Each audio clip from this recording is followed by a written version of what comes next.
Hello good evening दोस्तों, मैं राजेश चंद निगम classes के यूट्यूब चैनल पर आप सभी का बहुत बहुत स्वागत करते हैं। आज मैं फिर आपके बीच मुखातिब हुआ हूँ एक हिस्ट्री का टॉपिक लेके जो जनजातीय समूह से जनजातीय समुदाय से बिलोंग करती है और उस शख्सियत के बारे में आपको बताएंगे जिसका नाम आपने सुना होगा, बिरसा मुंडा। सबसे पहली बात आती है जनजातीय समूह में बिरसा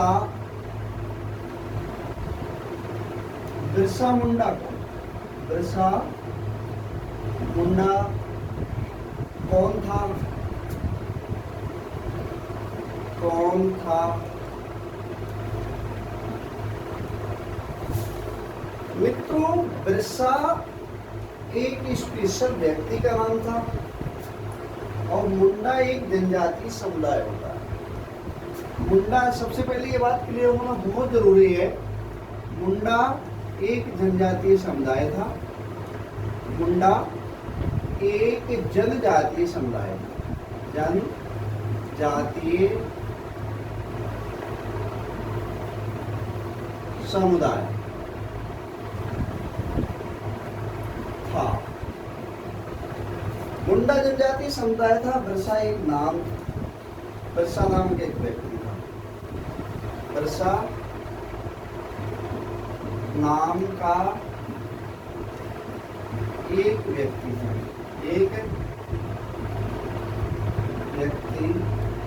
था। चर्चा करेंगे इस व्यक्ति के बारे में। 1895 आप कहेंगे क्या था, कब था, कहाँ था? 1895 में जनजातीय समूह का व्यक्ति झारखंड के छोटा नागपुर में, जनजातीय समुदाय का ये व्यक्ति झारखंड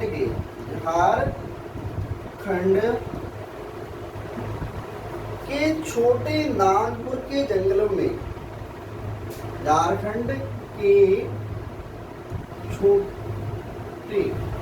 छोटा नागपुर जिसे आप कहते हैं, टेक्निकल टीम से देखेंगे यहाँ तक मेरा लिखा हुआ आ रहा है। 1895 में झारखंड के छोटा नागपुर में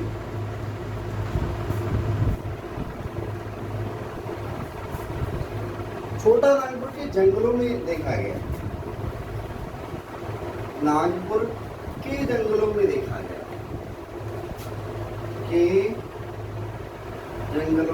गया।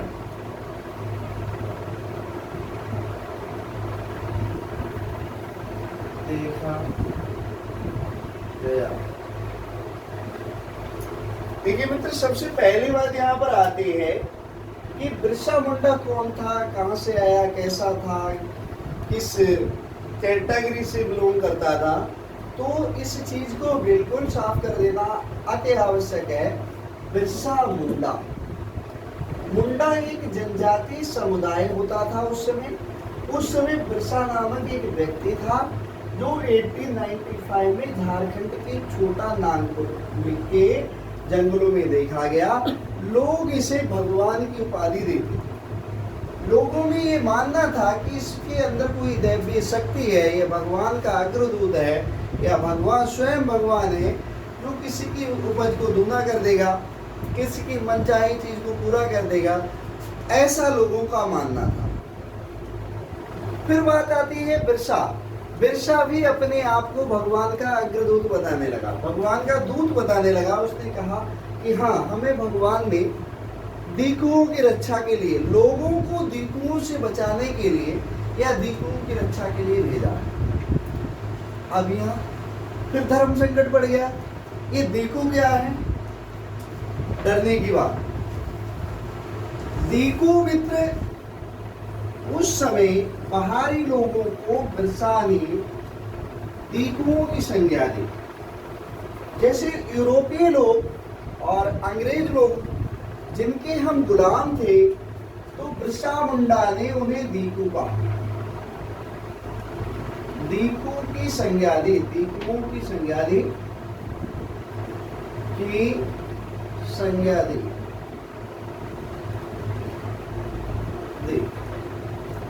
और कहा कि दीकुओं से बचाने के लिए हमें भगवान ने इस धरती पर भेजा। लोगों में उसके प्रति आस्था और श्रद्धा बढ़ती गई। लोग एकजुट होकर उसके अनुयायी होते गए और उसके बताए रास्ते पर चलने लगे। बिरसा मुंडा जनजातीय समूह का एक लीडर बन गया। बिरसा मुंडा उस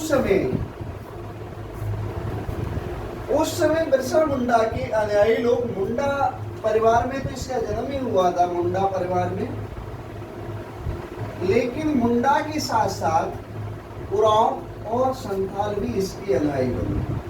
उरांव और संथाल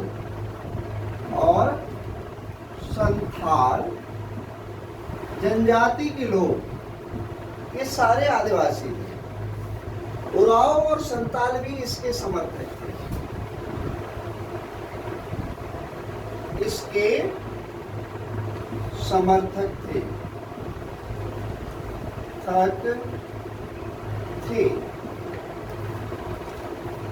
तो इन्होंने कहा, दीकुओं की संज्ञा अंग्रेजों को दी और बिरसा मुंडा ने कहा इनसे बचाना और इनसे बचना हम लोगों का कर्म है। अन्यथा ये गोरे अंग्रेज, ये दीकू हमारे देश को खोखला कर देंगे, हम पर राज करते रहेंगे। और इसने आंदोलन शुरू कर दिए। इसने कई आंदोलन भी किए, बरली आंदोलन किया, बिरसा इसका नेतृत्व किया, लेकिन मैं उसे आगे बताएंगे। उस समय लोग जंगलों में रहते थे, जंगलों में रहते थे। अब आपके दिमाग में एक क्वेश्चन आता होगा, सर जंगलों में रहते थे तो ये जंगलों में खाते क्या थे और जंगलों में कैसे अपना गुजारा करते थे? तो ये बात साफ कर देना बहुत जरूरी है। जंगलों में झूम खेती हुआ करती थी। अब आप कहेंगे झूम खेती क्या होती है? ये जनजातीय समुदाय झूम खेती करते थे, झूम खेती करते थे।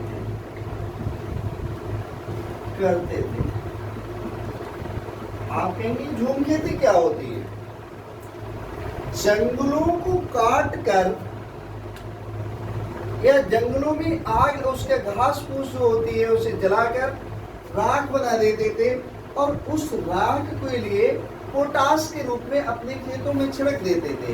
और ये उनके लिए उर्वरक का, जो राख बची हुई राख को उर्वरक के रूप में यूज करते थे और पोटास समझ के उसमें एक बार खेती करते थे और वो जगह खाली छोड़ देते थे, फिर दूसरी जगह चले जाते थे, फिर वो जगह को खाली छोड़ देते, फिर तीसरी जगह चले जाते थे।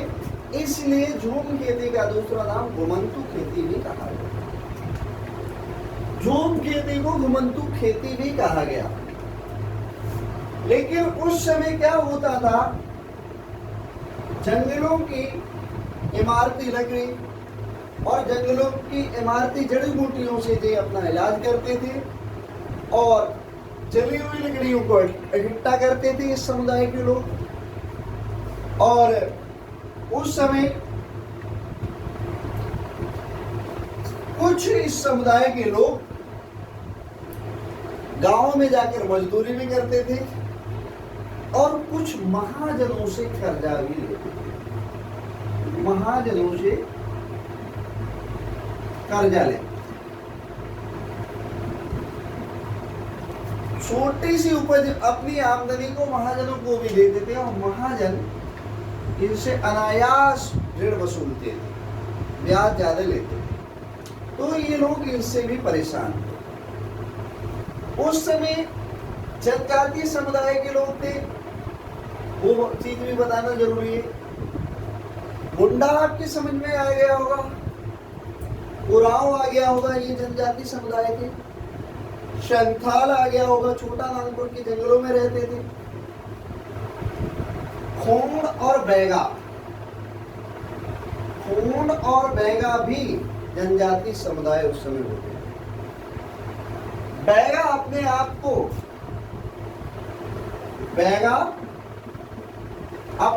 को मजदूरी करना अपने आप की तौहीन समझते थे, अपने आप का अपमान समझते थे। बैगा जनजातीय लोग वो कहीं सड़क का निर्माण में नहीं जाते थे, कहीं मजदूरी करने नहीं जाते। इनकी औरतें भी काम करती थी। अब जनजातीय समुदाय में मैंने 4-5 क्वेश्चन इस तरह के बताए जो कि आज तक ये क्वेश्चन दबे कुचले रहते हैं। बिरसा मुंडा पढ़ लिया लेकिन बैगा नहीं पढ़ा, खोंड नहीं पढ़ा, और संथाल और उराव। क्वेश्चन आपका इस तरह से बनेगा मित्रों, उराव और संथाल जनजाति कहाँ पाई जाती है? आपके आंसर में दे दिया जाएगा झारखंड में, उत्तर प्रदेश में, राजस्थान में, बिहार में। आपका ऑप्शन नंबर सही होगा झारखंड वाला। इसमें भी अगर झारखंड ना दिया हो, छोटा नागपुर दे दिया जाए, पामीर का पठार दे दिया जाए, राजस्थान का मरुस्थल दे दिया जाए, तो आपको कतई संकोच करने की आवश्यकता नहीं है। छोटा नागपुर के जंगलों में ये समुदाय रहते थे। कौन से समुदाय? आप कहेंगे ये खोंड, उराव, संथाल। लेकिन दीकू किसे कहते थे? दीकू गोरे अंग्रेजों को कहते थे।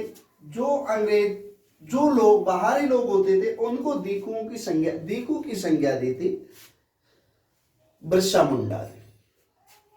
आगे हमने झूम खेती बताई। झूम खेती क्या होती है? झूम खेती को ही घुमंतू खेती कहते हैं। एक जगह पर खेती करने के बाद दूसरी जगह पर चले जाते हैं, और दूसरी जगह खेती करने के बाद तीसरी जगह पर चले जाते हैं। वहां घास फूस को जला के राख कर देते हैं। वो राख को पोटास के रूप में यूज करते हैं, उसे उर्वरक के रूप में यूज करते हैं, उसे कहते हैं घुमंतू खेती। अब एक चीज और बहुत जरूरी है, कुल्लू के गद्दीदार समुदाय जो थे वो गढ़रिये थे। क्वेश्चन आएगा, कुल्लू के गद्दीदार समुदाय के लोग गढ़रिये थे। मित्र, क्वेश्चन इस तरह से बनेगा, जो कुल्लू जगह का नाम है, कुल्लू की गद्दी के लोग, कुल्लू की गद्दी के लोग, गद्दी के लोग गढ़रिये थे। क्या थे भैया? गढ़रिये समुदाय के थे, जो अब पाल हो गए हैं। गढ़रिये समुदाय थे,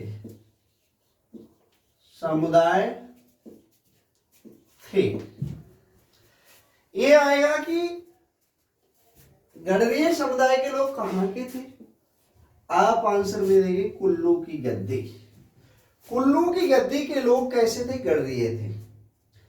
पंजाब के बंद गुज्जर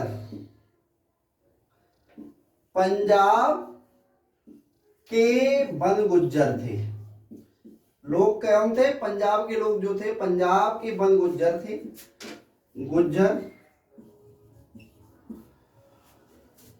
गुज्जर तथा लवाड़िया थे।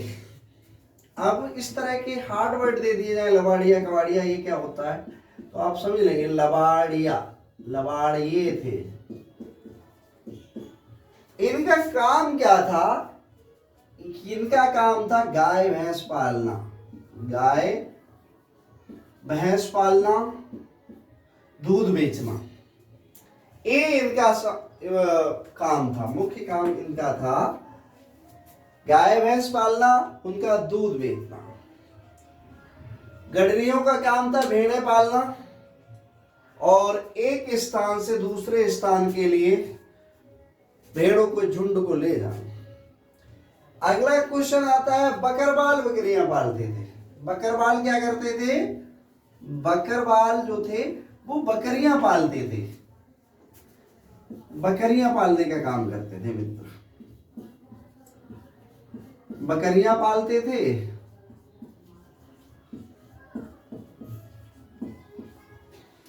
अब क्वेश्चन आता है, बकरवाल बकरियां पालते थे और पंजाब के बंद गुज्जर लवाड़िए गाय भैंस पालते थे, तथा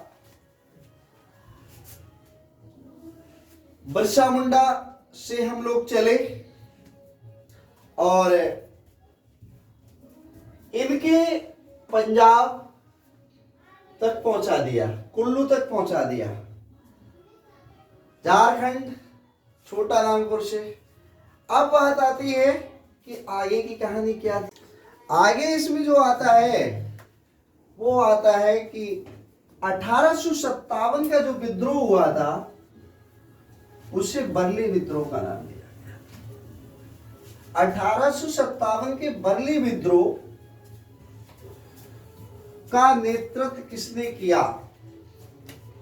क्वेश्चन इस तरह से बनेगा, 1857 का बरली विद्रोह, बरली विद्रोह Maharashtra location, geographical location Maharashtra होगी।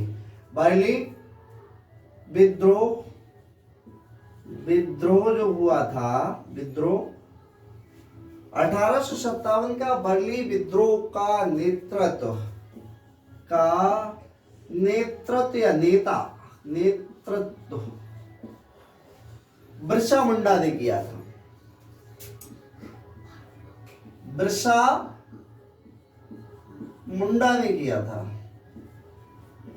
बिरसा मुंडा ने किया था। और बिरसा मुंडा ने, अंग्रेजों ने बिरसा मुंडा के इस विद्रोह का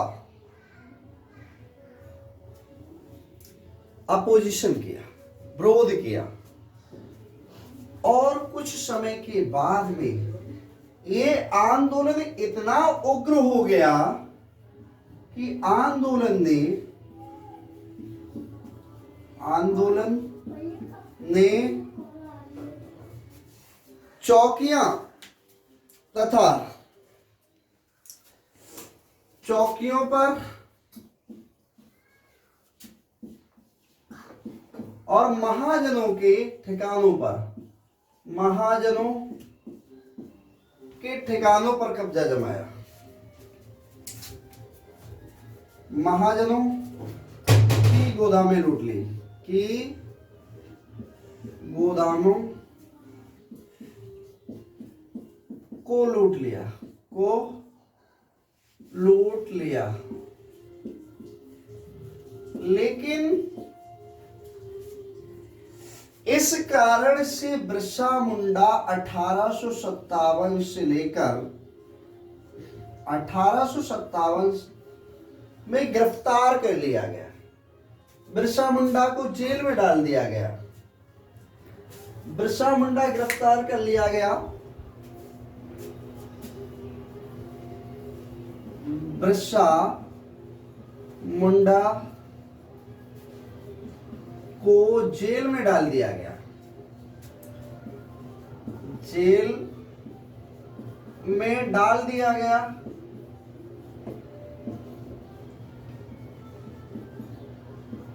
और 2 वर्ष की सजा सुनाई। कितने वर्ष की सजा सुनाई? 2 साल की या वर्ष की। 2 वर्ष के लिए बिरसा मुंडा को जेल भेजा गया, लेकिन 2 वर्ष के बाद में आकर बिरसा मुंडा ने 1859 में जेल से छूटने के बाद, जेल से बाहर आने के बाद में बिरसा मुंडा ने गांव-गांव जाकर अपने आंदोलन को बढ़ाया। 1859 में जेल से आने के बाद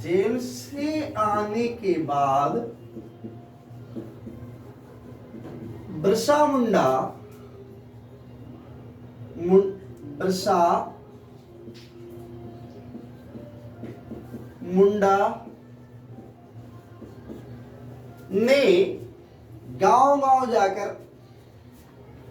ने गांव-गांव जाकर लोगों में जागृति फैलाई, लोगों में जन आक्रोश फैलाया, ऐसे लिखो, लोगों में जन आक्रोश फैलाया, आक्रोश फैलाया और सफेद झंडा मुंडा राज का प्रतीक बना, और सफेद झंडा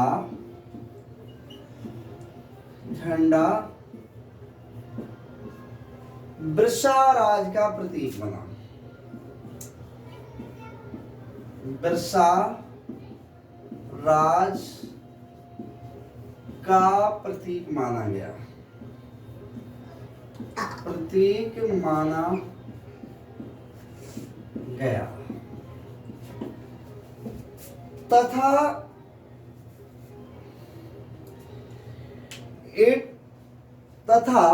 इसके बाद बिरसा के अनुयायियों और बिरसा के लोगों में बहुत उत्तेजना थी, लेकिन सन 1900 के चलते हुए बिरसा की हैजे से मृत्यु हो गई। बिरसा की हैजे से मृत्यु हो गई, हैजे नाम की बिकॉलरा जैसे बोलते हो, मृत्यु हो गई, मृत्यु हो गई और आंदोलन ठंडा पड़ गया, और आंदोलन ठंडा पड़ गया।